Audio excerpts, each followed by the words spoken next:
Hello, Paul Suellentrop and Bob Lutz from the Wichita Eagle, Kansas.com. We're here at Koch Arena after Wichita State beat Drake for the 10th straight time. This time the score was 90-65. It was a 30-point halftime lead and really not much of a game after halftime.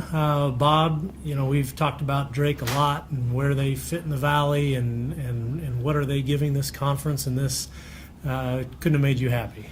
We talk about Drake way too much, probably, but they are the epitome of what I view to be a little bit of a malaise in the Missouri Valley Conference. They just weren't competitive tonight in the first half. Now, they came out in the second half and outscored the Shockers, but my goodness, by that time, no doubt at all in the game. So what does that mean? This is a team that did beat Loyola, scored 102 points in doing so.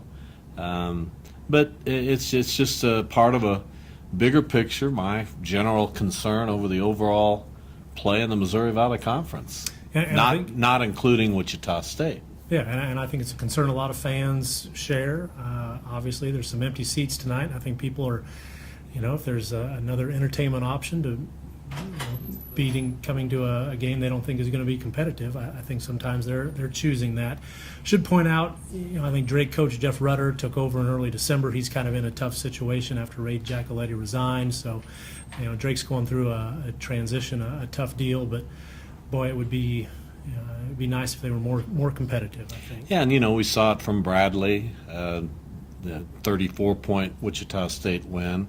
You're going to Northern Iowa, a team that's very difficult to figure. They lose again tonight. They're 0-3 in the Missouri Valley Conference. So you're looking and you're trying to find that team out there that potentially could push Wichita State. I suppose that team right now, until further notice, is Illinois State.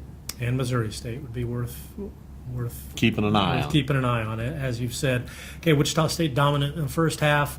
Kind of sleptwalk through the second half. Which half do we put more significance on? Well, you put more significance in the first half because that's when the game was decided. And as Greg Marshall said, even though he wasn't pleased, I think he understands that human nature sometimes sets in. And when you're up like the Shockers were, and they built that lead to 37 early in the second half, I think you get you have a tendency to let up a little bit, and that's probably what happened here tonight. But Wichita State did anything it wanted in the first half, especially on the boards. I think at one point they were out rebounding Drake 24-6.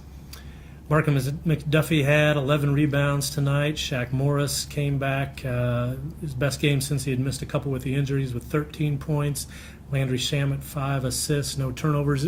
What individual performance jumped out at you? I think Shamet and McDuffie are the guys and Willis. I think those three guys are the ones that are really starting to establish themselves as the main trio on this team, and we're seeing that more and more. By the way, while we're doing this video, our videographer Fernando Salazar checking his phone. Never a good sign. I guess we've lost our audience of one. There you go. All right, that seems to be. I feel like Drake. Yes, I'll be wrapping it up now. So Paul Suellentrop, Bob Lutz, Wichita Eagle, Kansas.com. You can read all about it there. You can watch the videos there. Wichita State 90, Drake 65 at Koch Arena. Thanks for your attention.